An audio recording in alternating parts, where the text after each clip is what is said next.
Here's a good talk. Earth Science 6th edition. Let's see what copyright date this is. 1988. But the ideas in here are still relevant because they're still kept even though they're currently outdated. But the majority of the specifics of this are good, but they miss something very, very important, which we'll see here in a second. I'm going to read on page 227, Origin of Magma. Based on available scientific evidence, the Earth's crust and mantle are comprised of primarily of solid rock. Further, although the outer core is in a fluid state, this material is very dense and remains deep within the Earth. What then is the source of magma that produces the Earth's volcanic activity? Question mark.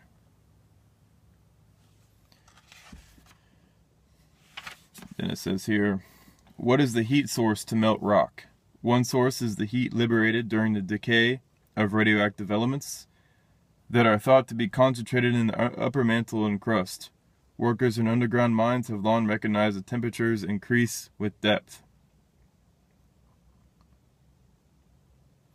If temperature were the only sole factor to determine whether or not a rock melts, the Earth would be a molten ball covered with only a thin, solid outer shell. However, pressure also increases with depth. Since rock expands when heated, extra heat is needed to melt buried rocks in order to overcome the effect of confining pressure. In general, an increase in the confining pressure causes an increase in the rock's melting point. But they never really go over what then is the source of magma that produces the Earth's volcanic activity. See, we have a little diagram here of a volcanic zone. Ignore the moving plates and all that stuff. That's 1940s stuff. It's out of date.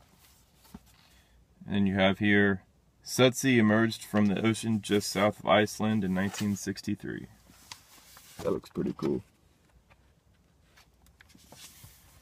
The reason why, or I should say, the source of magma, the origin of magma, is the Earth itself. It's an ancient star. A lot of the material that's still hot and, well, incredibly energetic has sunk to the center of a gas giant star. That's what happens. All that heavy material collects in the center. And as that star moves into an orbit around a hotter host star, the outer atmosphere gets ripped away, photo evaporates, and it leaves a smaller and smaller atmosphere. Over time, that atmosphere completely dissipates, and what's left is the rocky little ball that was the center of an ancient star. And all the hot material in the center, just like if you were to cook something in the oven, or I should say like a microwave, because microwave energy would radiate into the interior of that food, and the heat radiates from the inside out. But the reason why the heat is in the internal regions is because that's where the heat has been trapped by the crust being formed as the center ball was forming. So literally, the heat of the Earth and the origin of magma isn't, oh, it's just radioactivity. That isn't an explanation. You have a whole shitload of magma coming out, which isn't radioactive at all. You'd think if something such as radioactivity were heating the magma, why is it the magma isn't radioactive? That doesn't make any sense. The magma is just hot silicates. The reason why is because it's still cooling. A lot of the material has been trapped by the crust, and the crust has acted like a, I don't know, I can't think of the word, but it just traps the heat.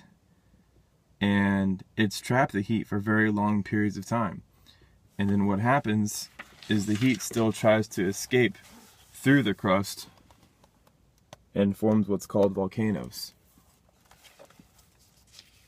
So it's not like there's subducting zones and all that crap.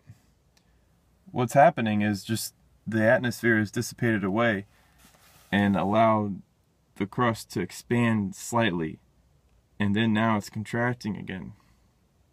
So the atmosphere gets ripped away, okay? Actually, the hard crust and the really hot liquid material is in the center with a thick atmosphere around it, the gas giant stages. And then it's under high pressure, and then the gas giant has its outer atmosphere ripped away, leaving the little ball in the center. And as that pressure is released, the inner ball expands a tiny bit. And then as it starts cooling and contracting, it will, contract again and then form what's called mountains. And mountains are the result of say you have a large spherical ball and you compress it. What happens is all those little they fold upwards. They go like this as the ball compresses. And that's what forms mountain ranges. And that's why they're kind of all over the place, and that's why we don't really need the idea of plate tectonics anymore. All it is the earth is contracting, leaving large folds of land as the outer shell contracts, releasing the heat through volcanoes and stuff. But that's really that. We live on a star that's still high, just the cinders of an ancient dead star. It's not really all that difficult to understand once you kind of put your mind into it. And we can even see uplifted strata in the Canadian Rockies near Lake Louise, Alberta, Canada. Notice how they're diagonal. It's because when the earth has been contracting, the material that was in that area just folded, so it was flat, and then as the earth contracted, it just started pushing upwards like that, and the whole thing just contracted with it. But that's that. Oh, here's a good picture of it. Pretty straightforward. But to look at the earth as a large structure, a very, very, very big structure that doesn't, as a whole, instead of individual plates, I think is a much more advanced set of reasoning. A lot of the geologists, they want to separate the earth into bits and pieces. But no, the earth is one giant structure.